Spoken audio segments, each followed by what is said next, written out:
Imagine waking up on a Monday morning and discovering that someone with no employees, no office, and no investors just earned more money over the weekend than you might make in an entire year.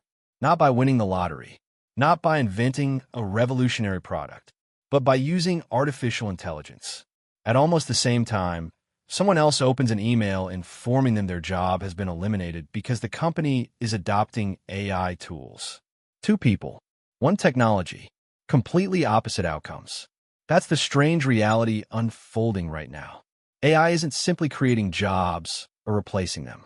It's changing who creates value and who gets paid for it.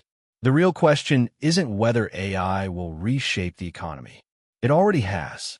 The question is why it's making some people incredibly wealthy while leaving others wondering if their careers still have a future.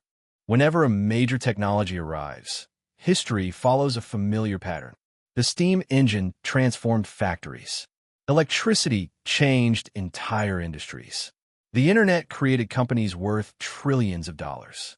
Every wave of innovation produced enormous wealth, but also disrupted millions of jobs before new opportunities appeared. AI is following the same path, but much faster. Previous technologies mainly replaced physical labor or repetitive tasks. AI is beginning to perform work that once required education, experience, and creativity. That changes everything.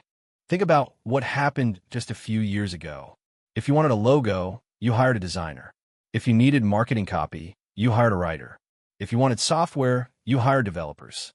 Today, one person with AI tools can complete much of that work in hours instead of weeks. The technology doesn't eliminate human judgment, but it dramatically increases productivity. In economics, productivity simply means creating more value with the same amount of time. AI acts like a multiplier. It doesn't give you more hours in the day. It makes each hour produce far more than before. That's why some people are building businesses at incredible speed. A solo entrepreneur can research ideas, design products, write advertisements, analyze customer feedback, build websites, and automate customer support with AI. Tasks that once required an entire team can now be started by one person with a laptop. Lower costs mean lower barriers to starting a business. And when those businesses succeed, the rewards can be enormous. AI isn't just replacing labor. It's creating leverage. And throughout history, leverage has been one of the fastest ways to build wealth. But there's another side to the story. Imagine you're a customer service representative. Your company introduces an AI chatbot that successfully answers most customer questions. Suddenly, fewer human agents are needed. Or imagine you're a junior programmer, translator, or administrative assistant. Many of the repetitive tasks that help people begin those careers can now be completed much faster by AI. That doesn't always mean jobs disappear overnight. More often, it means companies hire fewer people, expect more output, or simply stop replacing workers who leave. The math is straightforward. Labor is one of the biggest expenses for most businesses.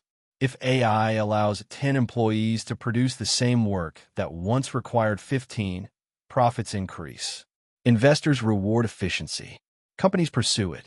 From a business perspective, it makes sense. From an employee's perspective, it can feel like the rules changed overnight. One of the biggest myths about AI is that it only threatens low-paying jobs. In reality, many office jobs are proving surprisingly vulnerable. AI can summarize reports, write code, analyze spreadsheets, generate images, and answer customer questions. Meanwhile, many jobs involving physical work, human relationships, or unpredictable situations remain much harder to automate.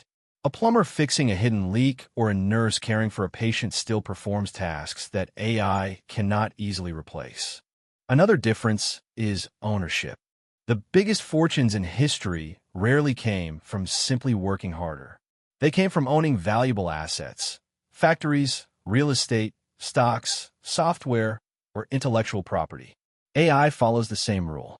The people creating the greatest wealth are often the ones building AI products, investing in AI companies, or using AI to scale businesses that can serve millions of customers.